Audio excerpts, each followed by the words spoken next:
All right, William. I'm gonna re-record this and throw it up there again. I suddenly realized that I had to re-verify my YouTube account because they were limiting me to 15 minutes or less in terms of the length of my videos. So, with that in mind, I got the re-verification done, and now I should be able to get this done, hopefully, in less than 15 minutes. But if it goes over, they will not take it down this time. So, let's see what we can do to illustrate my point for you. So, first and foremost, I'm going to take this and move this out of the way. Now, I like the sword overall. I think it's a pretty cool concept. I like the design and all that. Where you have issues is you have spots where you just have all these extra polygons and it's wasted. And I mean, I love that, like in here, you're maintaining, you know, quads, you're maintaining four-sided polygons, but guess what? There's easier ways to do that. Over here, there's no reason to have all these edges in here, or none that I can see. In here, again, you have a lot of wasted polygons. So if I'm cutting in here, you could easily come in here and go to like edge mode. And hold on, what's going on? Yep. So like this, you know, so like this edge right here, that edge, you could probably get rid of that altogether and it would not change anything in here. So honestly, I'd probably get rid of all of these going all the way around the object, because unless you're going to suddenly smooth this, it's not going to make much of a difference. And I don't think it would make a huge difference even if you did smooth it. Alright, so real quick, I'm going to show you how you could improve on this.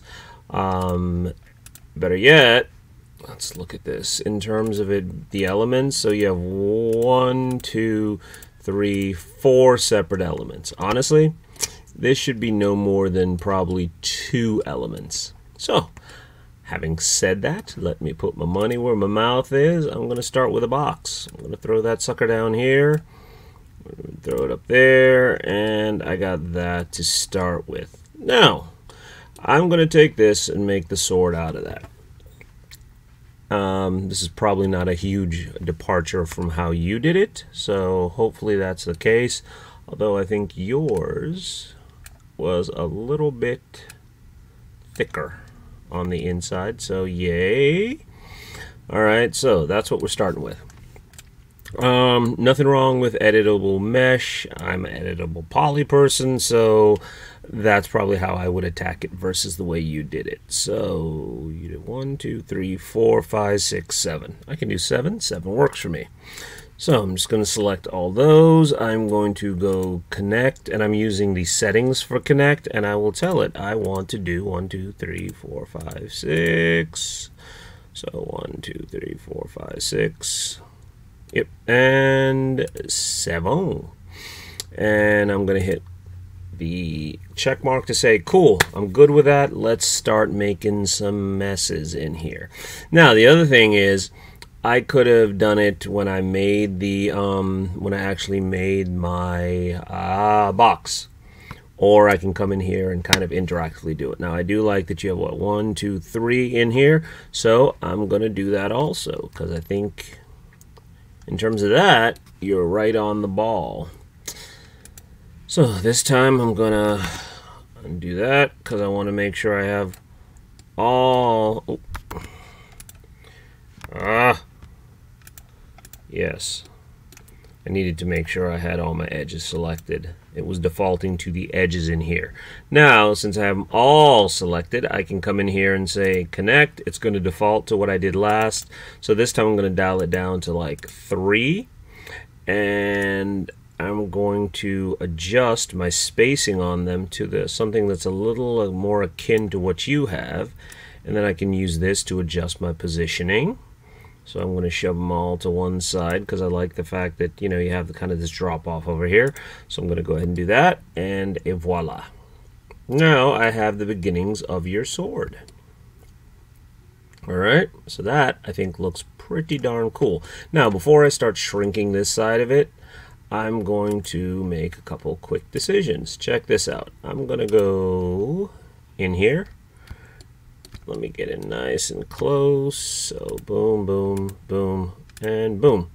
Now, I have that selected. Why am I selecting that? Because this can easily be this hilt area.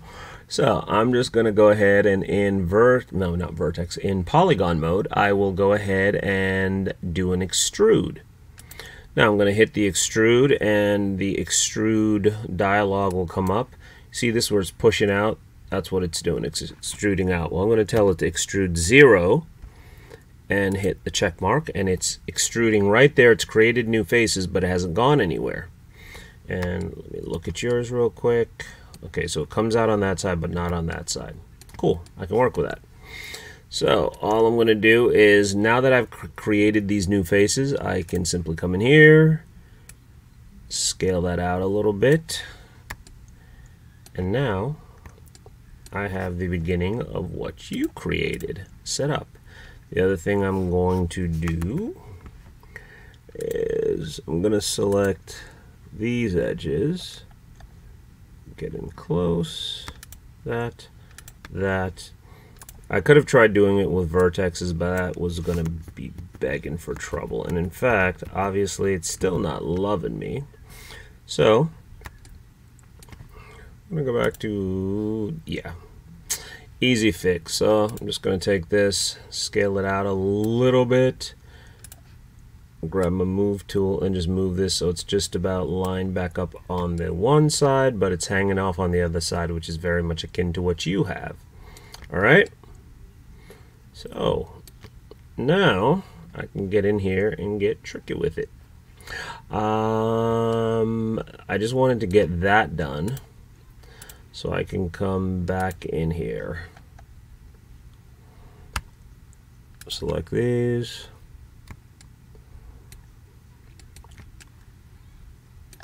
and I just want to select all these, or it might be easier if I just switched up my view a little bit, like so. I'm holding control. Now I got all those selected. Looks pretty good. And now I'm in my top view right here. I'm going to grab scale. Just scale those in nice and tight. Alright. As you can see, I have something very much akin to what you had. Alright, and check this out. So I did that. I'm going to come right here, because obviously that's not going to work. So, same thing I just did. I'm going to do it again. And bring them all in nice and tight. Scale them in. So now I have that nice sharp edge. And I'm also going to scale them this way. And you can see what's happening right here. Alright, and then I can just grab these, and in this view I right click to select the view I want without losing my selection. I'm just going to move them over until it's just about straightened up. And that, my friend, is pretty much the completed blade that you have, or at least that side of it. And now if I come back up top, and come back in here, switch back to polygon mode, and it still has those selected because those were the last ones I selected. And now looking at what you have, check it out. So if I'm trying to replicate kind of what you have, I would do another extrude. It's going to default to the last thing I did. No, that's not what I want. This time I do want it to extrude up just a touch. Alright, and then to do that, you could bevel, but if you bevel, it's going to want to do it on all three axes, and I don't want that. So I'm going to do another extrusion, and this time I'm going to switch, and I'm just going to scale that out a little bit, and you can begin to see that I'm creating something very similar to what you had. Now I can do another extrusion, And again, it's going to default to whatever the last amount I did was, so I can go with that. I can adjust it if I want. If I want to go more subtle with it or extreme, and scale that back in a little bit. And then I'm going to do another extrusion. I can do it all interactive this time if I just want to do it on the fly. And see, this a bit cleaner than what you had. So I'm going to do another extrusion. Again, I'm just kind of jumping back and forth between doing it interactively or dialing it in the dialog box. Whichever you're most comfortable with is fine. Oh, nope, don't want to do that. So I'm going to hit that, and then I can scale it out a touch. Another extrusion. Commit to it, and then scale it back in some. And then one more extrusion. And guess what? I have just created pretty much exactly what you had going on. And I'm pretty much good to go. And the hilt and my blade are all one piece. Now, if I were not going for this rounded thing, I could literally just come in here and select these polygons and keep going. You know, so like just these two. But since you do have kind of this rounded thing, and I will say I do like that, like where you're going, like where your head's at, man. All right, so looking at this, I'm going to jump back out here, create a new box. I know I want it to kind of fit in here, so I'm just going to start right about here, click and drag and make it about yay. Now, I'm not going quite as long as yours or this way, because I want to do a little bit of work on it. So in this viewport, I'm going to select that and just bring it up so it's kind of embedded. Also, best practices, convert to, no. Right click, convert to editable poly, select polygon. I know I'm never going to see this polygon, so if I know I'm never going to see it, I shouldn't leave it there. Clean your model up. Always get into that practice. It's a very, very good practice to get in the habit of. All right, so already got that in place. So check this out. I think I want a round. I don't want this quite so wide. I want to make mine even a little bit thinner. Yeah, I think I'm going to feel better about that. I'm going to go ahead and move it down like so, just so it sits in there. It's actually embedded in there a little bit, not too much, just a touch. Now, I am also going to go back into the editable poly mode, select this poly on the front, and I believe a moment ago I mentioned the bevel tool. This is one where bevel will very much come in handy, so watch what I'm doing. Instead of extruding, I'm going to do the bevel, which is extrusion and scaling all in one shot. Or, you know what? Yeah, I think we can get away with a bevel. Nope, you know what? Nope. I don't like that. Because again, it's doing it on all three axes. That's why I was leaning away from that. So, I'm going to stick with, kill that. I'm going to stick with good old extrude tool. And to begin to round it out, I'm going to do like 3 quick extrudes. So I'm going to do this, and that's way too far. So I'm going to dial that way back down. All right, so check this out. I'm going to do that. And instead of hitting the check mark, I'm going to hit the plus sign so it does it again and again. And maybe even again, just to be froggy. So, having done all that, I'm going to hit the check mark to say I'm cool with that. I will then switch to my vertex mode, and check this out. See this? I'm going to do a couple things. One, I'm going to scale them even closer to each other. Then grab the move tool and move them in. And let me just make sure you can see exactly what I'm doing. All right. So you see all this? Now I'm going to get a little tricksy with it. Switch to my scale tool, and I am going to scale in just a little bit, and then select this getting rid of that selection. Scale that in just a touch. Reduce my selection even more. Scale that in. And this last one, I'm going to scale that in even more. And I'm going to grab it and move that down. All four-sided, nice and rounded. Once again, a lot less polygons. See what I'm getting at? All I'm doing is pretty much recreating what you already have, but figuring out ways to clean up my geometry. So it's 1, cleaner, 2, less, making the computer work hard, and 3, probably a little bit easier to manage. Now, you could have maybe like 1 or 2 splits in here, depending upon what you plan on doing with it later, but for a game model, it's one of those things where if I don't need the polygons, I'm not putting them in there. So I'm just going to select all these, and now I'm going to hope you can actually guess exactly what I'm going to do. You see this piece up top? We pretty much just created something that has a very similar shape to that, or a base shape. So this time, again, I'm going to go extrude, and I am going to extrude 0, and say yay. And now I'm going to say, hey, let me scale this out a little bit, out a little bit.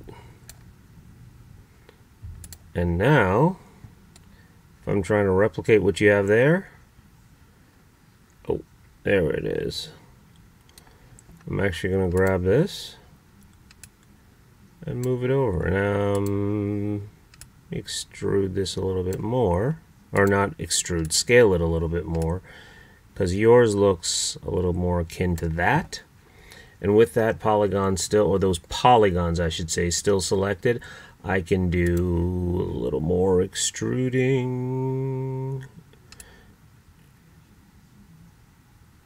And voila, my friend. So, see what I'm getting at? I've created pretty much something that's very much akin to what you have, and I'm not even dealing with half the points and polygons that make up your object. Now, mine's a little bit bigger than yours, so I can easily come in here and say, let me just dial all this in. I can take all this, scale it in a little bit just to make it a little more like what you have. And then if you really wanted to, because yours kind of goes a little bit further, yours is rounded off a bit more, well, again, you're not locked into exactly how I approach mine, because it looks like yours is a little flatter and then you have more of the rounding there. Not a big deal. So we could take this and reinterpret what I had here. So you could take all this and move it back. So you could literally take all this, push it back over. Oh, nope, not all that. Not all that. See, got ahead of myself. But I could take all this and do this kind of a deal with it. And just rework what I have just a little bit.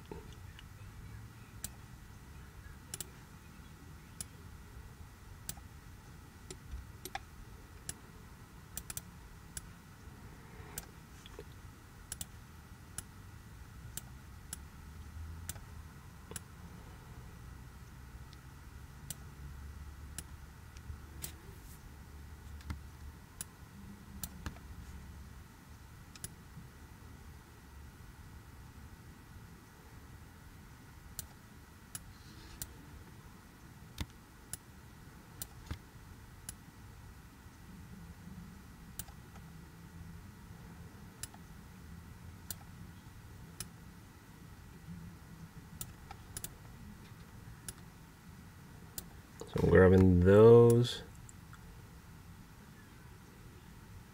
and these, and I'm just going to shift them and kind of redistribute where those things sit. In fact, check this out. I just thought of an even easier way to do it.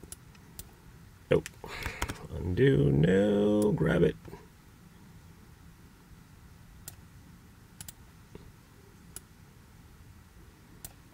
And now I have something that's much more akin to the shape that you actually have on the top.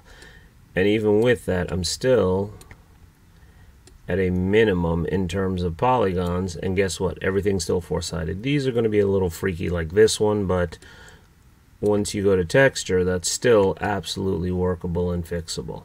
So now, hopefully this shows you just how you could simplify things a bit and end up with two objects, and both objects have a somewhat cleaner geometry. I think the only other thing that I touched on was if you had in terms of the animation of your scene, it could be, you know, like the two sides of the sword like sliding together and coming together, or, you know, coming out of a sheath, or two separate sheaths, and they come together and lock into place. And with that in mind, I was saying it would be helpful if you did something like this, where having this, you could get in here and do just a little bit of additional work to your object by doing an extrusion of 0 here. And then you could scale that. Oh, forgot to commit to it. There we go.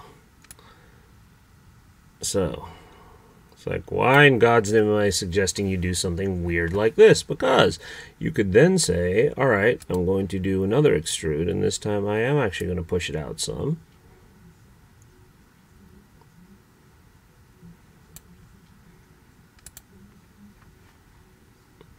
Alright, and I'm going to do another extrusion.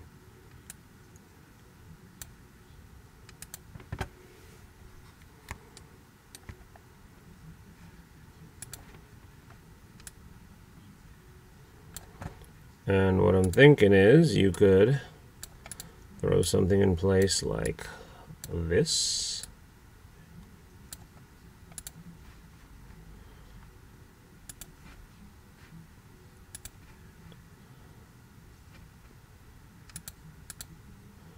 Alright, and all I'm doing is taking this and giving myself some geometry to work with, and I'm just going to say, let me bring all these up, and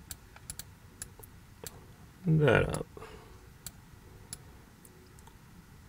Take all this, bring it up.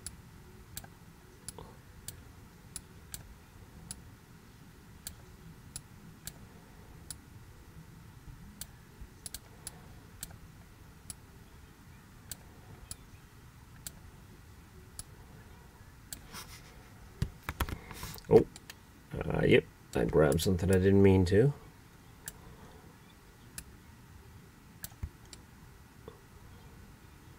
Okay, so I probably need to do a little bit of work to fix some of that, because I didn't mean to move this point.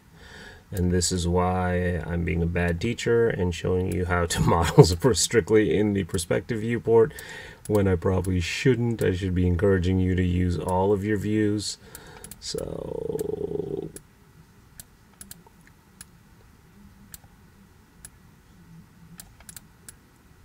alright, and now I've created a hook. So this would be a way for you to show that, oh, this side of the sword hooks into this side of the sword, because there's actually a hook. It's not just magic that makes them lock together. There's this, and you could put one here and one like here, and then in here it would just be a matter of select the polygon in there, extrude 0, shrink it down a little bit, and then push it back into the sword itself, so there's almost like a hole that this would then lock into. So that was pretty much the gist of what I had in the other video that I have now compressed down even more, and hopefully now that I've verified it with YouTube, it should not go anywhere. But that was, for all intents and purposes, what I was showing you in terms of, one, a couple ways you could clean this up a little bit, and two, other ways you could flesh your idea out a little bit more. and create something that looks even cooler and is using less polygons. So that, for all intents and purposes, was it.